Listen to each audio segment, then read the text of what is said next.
Number 6, we're gonna move on here.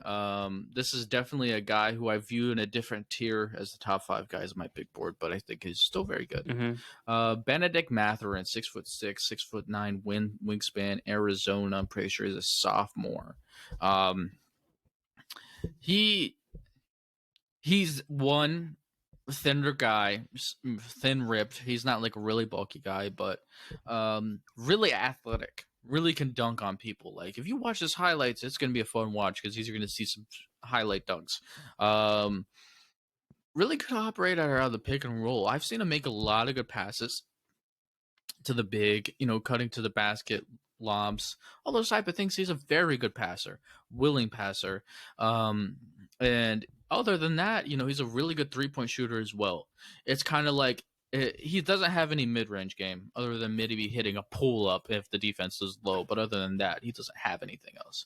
But it's kind of like the Houston Rockets' efficient basketball. He's either going to finish at rim with the athleticism because he's 6'6" and lanky and athletic, or he's going to hit a 3-point shot on you. It's one of those two. And he's a good 3-point shot.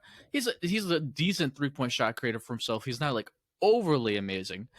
He's kind of like a little bit like Jaylen Brown, but not like 95% of Jaylen Brown.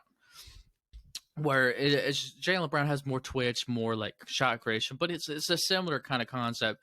Also, another guy that's kind of like him is Andrew Wiggins. You know what I mean? That kind of dynamic from athleticism and 3-point shooting.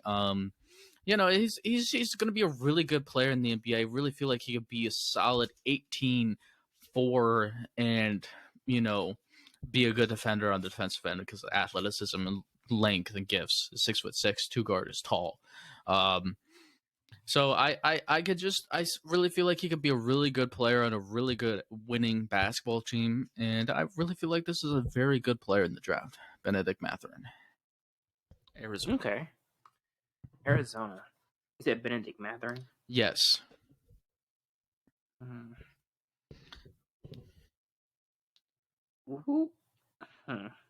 we go. Okay. So for this season, he did better than his career average. He had 17.7 points, 5.6 rebounds, and 2.5 assists. Before his career, he averaged 14.8 points, 5.3 rebounds, and two assists. So that's actually good looking forward, especially if you're looking at it from a scout perspective. That means that he improved. Yeah. So this is a guy who's going to work, who's going to improve, who's going to become the best version of himself in the NBA when given the chance. Yeah. I agree completely. I really feel like he can do those things, and it's really somebody that can be a really good player on a team. I feel very safe about him as well, just because athletic gifts and the 3-point shooting. You can at least have a guy that can expose closeouts at the very least.